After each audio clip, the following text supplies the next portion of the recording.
I had hair down to my waist. Thick, dark brown hair that I'd been growing since high school, the kind that took 7 years of patience and care.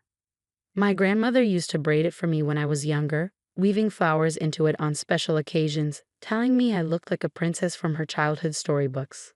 That was before she died and left me her house. Before my mother and stepsisters realized that the quiet daughter they dismissed for years actually owned the roof over their heads. The day it happened started ordinarily enough. I came home from my job as a database administrator at a tech company, tired from debugging code all day, looking forward to a quiet evening in my room, the room that used to be my grandmother's sewing room, the smallest bedroom in the house, the one I'd been given when my mother remarried and her new husband moved in with his 3 daughters. I was 28 years old and still living in my childhood home. People asked why I didn't move out. I told them I was saving money. The truth was more complicated. My grandmother had lived in this house for 40 years.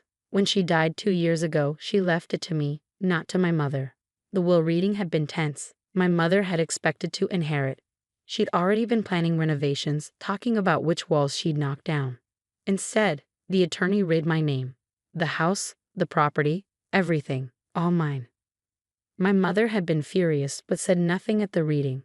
At home, she told me it didn't matter, that I'd share it with the family anyway, that blood was thicker than water, that my grandmother must have been confused in her final days. But I have the attorney's letter proving otherwise. My grandmother had updated her will just 6 months before she died, fully competent, with 2 doctors confirming her mental state. She'd written me a note, too, sealed with the will. I've watched your mother choose her stepdaughters over you for 12 years, it said. I'm leaving you this house because you deserve a place where you belong. You don't have to let them stay. This is your choice, your home, your safety. Use it wisely. I'd let them stay, out of guilt, obligation, and that twisted family logic that makes you feel responsible for people who've never been responsible for you. I told myself I was being kind. I told myself it was temporary, until my mother got back on her feet financially, until my stepsisters finished college. But they never treated it as temporary.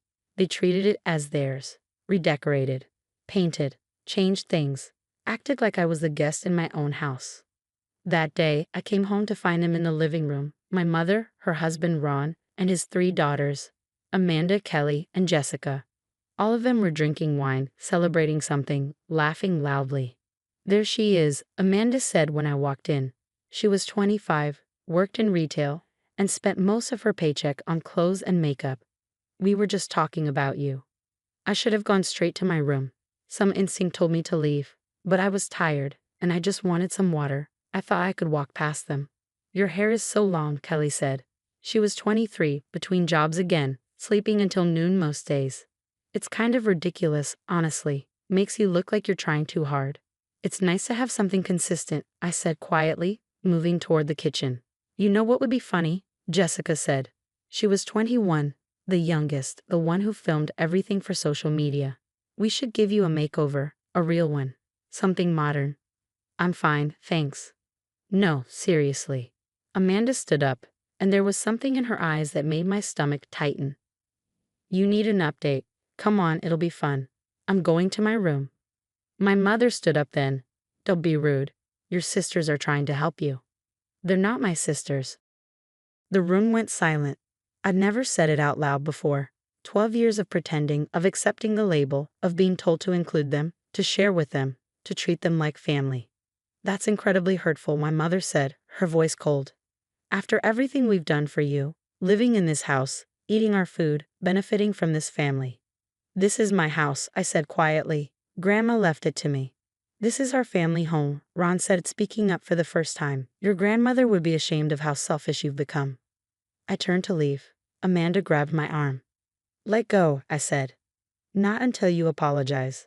Then my mother was there, her hands on my shoulders, pushing me down onto the couch. You need to learn some humility, she said. You need to understand that you're not special, that you don't get to treat this family like you're above us. I tried to stand. She pushed me back down, harder this time, her hands like iron on my shoulders. Amanda grabbed my hair, wrapping it around her hand, pulling my head back. Hold her still, Jessica said, and then I heard it, the distinctive sound of scissors opening. Don't, I said, hearing the fear in my own voice. Too late, Amanda said. You want it to be different. Let's make you different.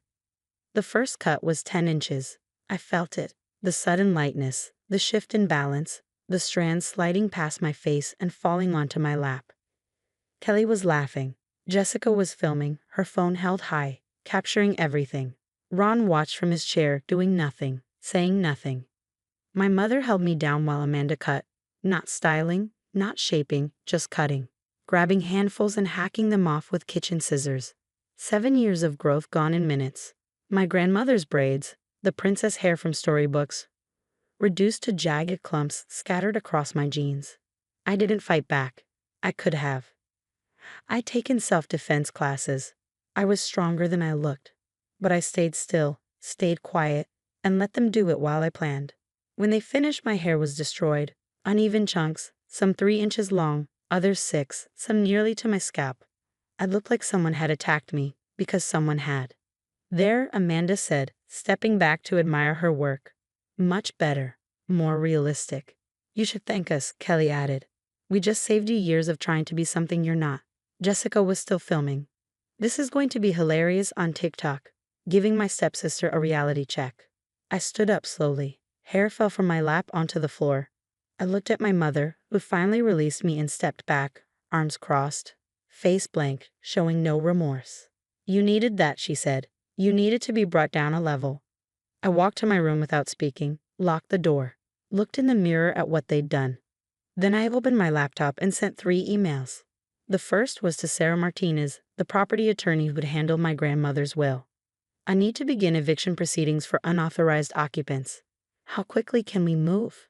The second was to James Wilson, my grandmother's estate executor. I need copies of all documentation proving my ownership of the property. Please send them to both my email and my attorney. The third was to Laura Price, a friend from college who happened to be a police officer. I need to file a report for assault and battery. Can you tell me the process? Sarah responded within an hour. We could have the notices prepared by tomorrow morning. The occupants had no lease, no legal right to be there, and had been living on my property without compensation for 2 years. In our state, I could give them 30 days notice to vacate. Given that they'd assaulted me, we could potentially expedite. I documented everything that night. Photographed my hair from every angle. Photographed the bruises forming on my shoulders where my mother's hands had pressed down. Wrote down every detail while it was fresh. Named every person who'd been in the room. I didn't sleep. I researched eviction procedures, tenant rights, property law. I read about battery charges, false imprisonment, and assault in domestic situations. I prepared. The next morning, I left the house at 6 a.m., before anyone else was awake. I went to Sarah's office. We spent 2 hours preparing notices for 5 people: my mother, Ron, Amanda, Kelly, and Jessica. Each notice formally informed them that they were residing in my property without a lease, that I was terminating their occupancy, and that they had 30 days to vacate the premises. A process server delivered all 5 notices at 9 a.m. I was at work by then when Sarah called to tell me it was done. My mother called me 17 times that morning. I didn't answer. Amanda sent 43 text messages ranging from disbelief to threats. I saved them all. At lunch, I went to the police station and filed a report. Officer Laura Price wasn't working, but I met with Officer David Kim instead. I showed him the photographs. I showed him the video Jessica had posted on TikTok before I reported it and got it taken down, but not before I downloaded a copy. The video showed everything. My mother holding me down, Amanda cutting my hair, Kelly and Jessica laughing, my face showing fear and pain. It showed assault, battery, and false imprisonment, all filmed and posted publicly like it was entertainment. Do you want to press charges? Officer Kim asked. I'm considering it. Right now, I'm filing the report for documentation. This is serious. What they did is criminal battery. Your mother committed false imprisonment. This isn't family drama. This is assault. I know. We can arrest them today if you want. I thought about it. About my mother in handcuffs, about the stepsisters who'd laughed while cutting my hair being processed and fingerprinted. Part of me wanted it. But another part knew the eviction was consequence enough. Criminal charges would drag on for months. I'd have to testify, relive it, and see them again. I'll think about it, I said. For now, I just need this documented. He gave me the report number and his card. Call me if you change your mind or if they threaten you. And get a restraining order. With this evidence, you'll have no problem getting one. I went back to work. I coded. I debugged.